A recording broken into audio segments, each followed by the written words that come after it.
Gisibog ngadto sa May 10 ang nakaschedule unta nga pag-apod-apod og tag 5 ka kilong bugas sa lokal nga kagamhanan sa lungsod sa Cordova karong adlaw ngadto sa mga trabahante sa lungsod. Apan ang higayuna alang na kini sa tanan. Atong sayra ng kinatibukang detalye sa live report ni Luan Merondina. May Ses subay sa pagsaulog sa adlaw sa mga mamumuo karong adlaw, manghatag unta og tag 5 ka kilong bugas ang Cordova LGU ngadto sa tanang mga trabahante nga mga mulupyo sa lungsod. Apanunot sa yangungo sa pipila ka mga sektor nahukman sa Cordova LGU nga hatagan ang tanang mga pamilya nga mga mulupyo sa lungsod sa Cordova apan unya pa kini mahatag sa May 10.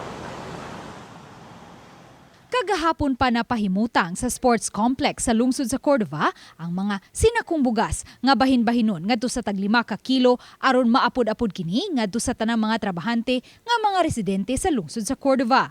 Alang unta kini sa paghatag og pahalipay sa tanang mga trabahante sa lungsod subay sa pagsaulog sa Labor Day karong adlaw. Napalit kini sa LGU gamit ang 3.2 million pesos nga gihatag kanila sa Cebu Provincial Government. Apan ang social media post sa LGU nga magpahibaw lang unta sa mong kalihukan karong adlaw, miani og mga pagsaway ug pagpadayag sa ilang kasagmuyo kun nganong dili ang tanan ang mahatagan.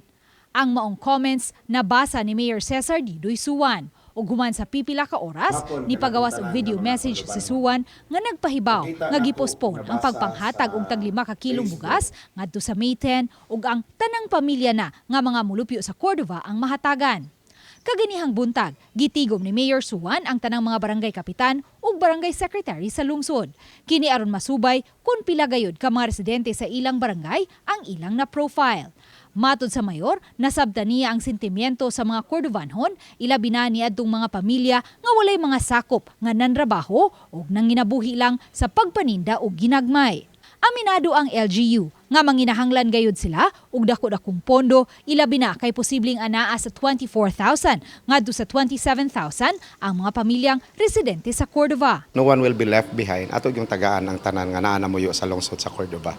Even then nga dili siya botante sa Cordova, nga lang siya diri nagpuyo tungod kay duol ang iyang trabaho na siya sa MEPSA nya mas barato ang iyang gipuy-an diri sa lungsod sa Cordova nga balay. Ato yapon silang giapel. Busa karong Lunes, makigtigom si Mayor Suwan sa konseho ug sa mga department heads aron masuta kung unsa nga mga proyekto sunod tuig ang mamahimong ma-realign aron kini ipuno pagpalit og dugang bugas aron maapuran gayud ang tanang pamilya.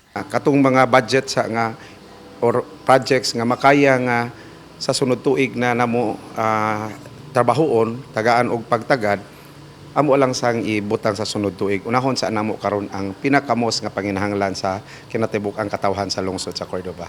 Lakip sa gipospon ngadto sa May 10 ang pagpanghatag og fuel subsidy ngadto sa mga Cordovanhon nga adunay motorsiklo. Gikinahanglan lang nga makapresentar og voters ID o voter certificate o baka ID nga magbatuod nga residente sa Cordova uban ang company ID o certificate of employment.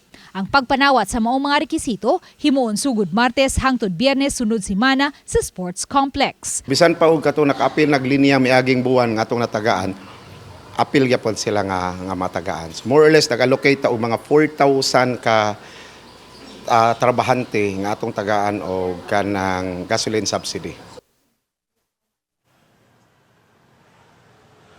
Ses naglara usab karon si Mayor Suwan nga mahinabi ang mga motorcar driver aron makapahigayon usab og libreng sakay ang LGU alang sa mga Cordovanhon. Ses, dagang salamat Luan Merondina.